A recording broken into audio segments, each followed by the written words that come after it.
The league champions, the Belfast Giants, were in town on a Sunday. A big test for Gerad Adams and his team. Where were the Steelers at? We were about to find out. Chad Langley and the rest of the guys are ready. Fats was definitely ready. So was the golden child, Robert Dowd. The Steelers were ready, you were ready. Let's just get it on. Well, the Belfast Giants showed early doors why they are the league champions and have comfortably roared to victory in the Rapid Solicitors Elite League this year. They got off to the start that they would have wanted. Colin Shields, who led the way, found a gap. What a nice finish from Shieldsy. He shoots, he scores. The Giants led at 11:46 by a goal to nil. Look at him find that space. And then a nice finish. Well, if that was a nice finish, Robert Dowd was about to show you an even nicer one, but not after just stunning work from Stefan Meyer. Watch how he protects the puck. We've had some good puck protectors in our time, but anybody better than him at that? I don't think so. Look at that for a finish, Dowdy. Fabulous work, Meyer. Fabulous finish, Robert Dowd. 12:53. We're back in it, folks. 1-1. Meyer again just doesn't let the puck go until there's an option. Dowdy, bang, what a finish. Steelers would come again. But a turnover, and Chevrier starts to move. That was going to give the Giants a 2-1 advantage to take in to that first period. It's Sandrock. Probably the hardest shot in the league, but that might have just took a little deflection as it went past Doyle. Doyle's going the other way, you can see. And it goes in glove side. 2-1 then for the first period. Steelers needed a good start in the second session. They didn't get it though. Dowd's pass intercepted. Shields rifles 3-1.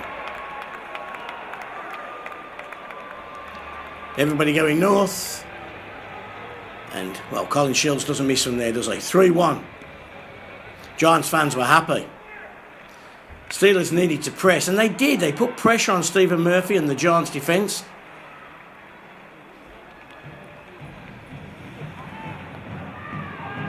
Came again, this time Cone, but his pass doesn't get through to Stefan Meyer. Breakaway, turnover. Here come the Giants. Kevin Surrett, the guy the Steelers tried to sign in the summer, rifles it. 4-1 at half-time. 29:51.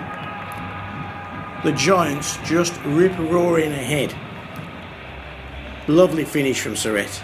And with half the game to go, 4-1 up, there is not a chance that the Belfast Giants were going to surrender that lead. Or were they? Sandrock off for holding. Steelers power play. Baldwin's pass finds Fata. 4-2.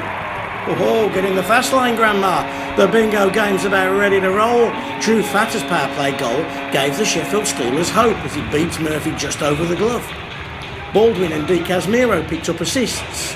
Then a rip-roaring speech from the Steelers coach Gerad Adams in the second period break. What could the Steelers do final period? Cometh the moment, cometh the man who scored so many important goals for the Steelers. Here's one, little tip in front of Murphy. Jeff Legui shoots and scores.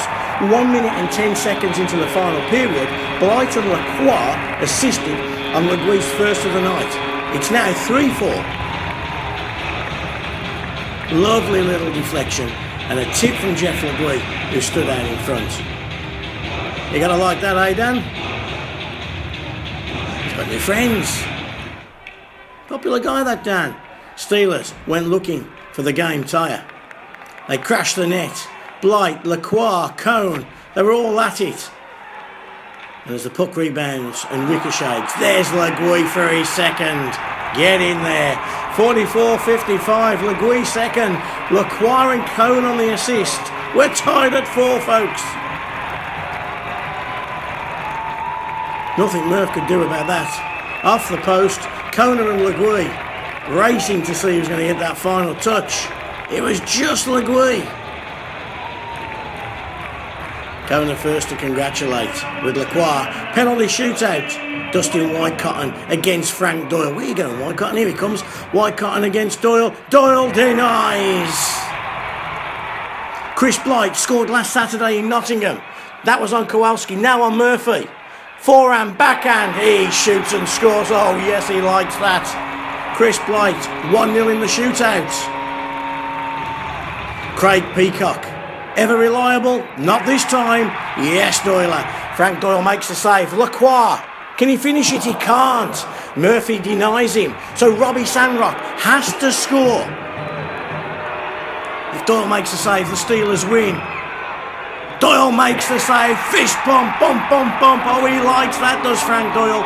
And the Sheffield Steelers, from 4-1 down, win it 5-4.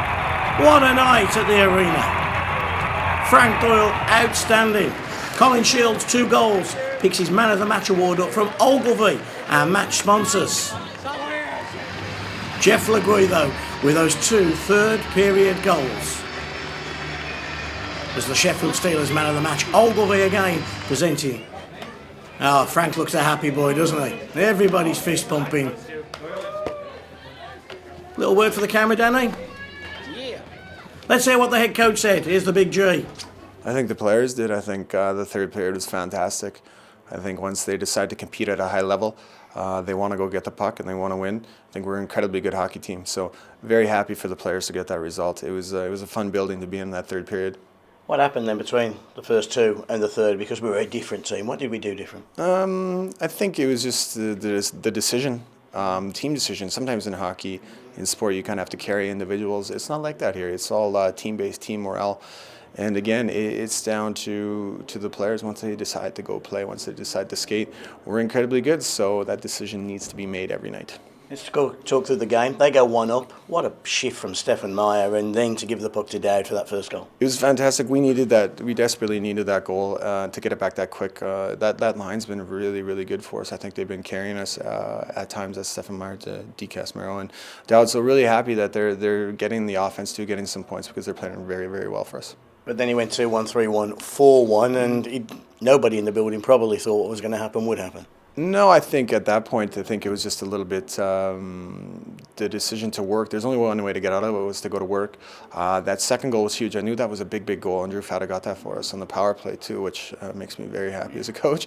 But it was a great shot. We needed that second goal, and I think that was the key to the game tonight. And then when Leggy got that first one, it set off the momentum, didn't it? You could feel it. I mean, you could feel it right away in the third period. And again, it's down to the players. They do that. They decide it. They have the freedom to go and create that offense, and they went and did it. Yeah. And then in the penalty shot shootout, we haven't won one all year, win 2 in 8 days, and seem to have found a guy in Chris Blight who can score. It's good. I'm really happy for Chris. Penalty shootouts is a little bit of belief, some positive reinforcement from everybody on the bench. So really happy for Chris, and I know when we need him again, he's going to go score again for us. Chris, congratulations and thanks for sending 5,000 people home happy. That must be a great feeling.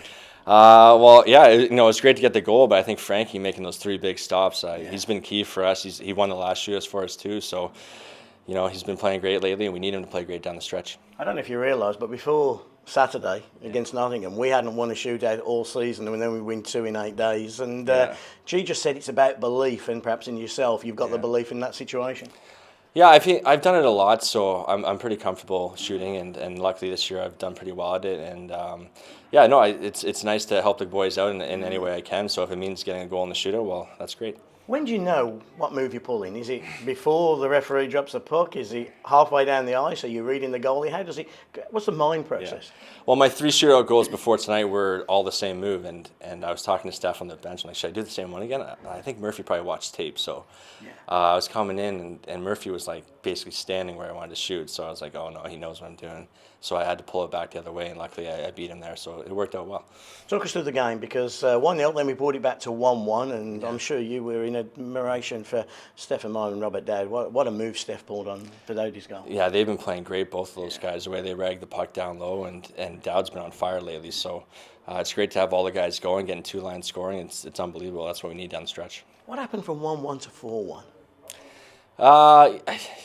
I'm not sure. I think the guys, G came into the room there in between the second and the third, and basically, gave us a slice of humble pie and told us what he thought of us and what he thought we needed to do better. And I think the guys really took that to heart and responded to that and played really well in the third for him. And I mean, that's all you want. And the guys are really happy he's here. And I think they really shown that they like what he has to say and they want to win for him. And that's so powerful. That's what you need with your coach. You talk about G in that second period break. You've heard the growl before. Is that the first time they've heard it here? Yeah, maybe. Yeah, it wasn't. No, that was nothing. That wasn't the growl. He's been pretty nice so far, but that was the most. I guess not negative, but that was the hardest he's been on us. But we deserved it. We had a bad result last night. We didn't play well, and tonight we weren't playing well enough to beat the best team in the league until the third period, I thought. And he's just honest with you. You know where you stand as a player, and that's what you want. Yeah. So what did we do different third period? To the untrained eye, explain what happened. What was different? All the guys just bought in. I think it's working away from the puck, working together, making it easier on each other by getting open and skating a little harder. And that's all it is. When guys start to get a little lazy and cheat and don't skate hard away from the puck, it makes it harder for the guy with the puck. And you got to work together if you're going to win. And Belfast has done a great job of that all year. They're always moving, guys flying everywhere. It seems like they have 6 guys on the ice sometimes. And I thought that's how we played in the third, and it's good to get a win against that team that we're going to have to beat in the final, so we know we can beat them. I was going to say, if we are going to achieve our goal and lift that trophy in Nottingham, odds are you've got to beat him in one of the games, isn't it? And is that a confidence booster now that we know we can do that? 100%. I mean, Belfast, I have no doubt, will be in that final game, so I just hope we're there with them and we play our best, because I think when we play our best, we can beat them.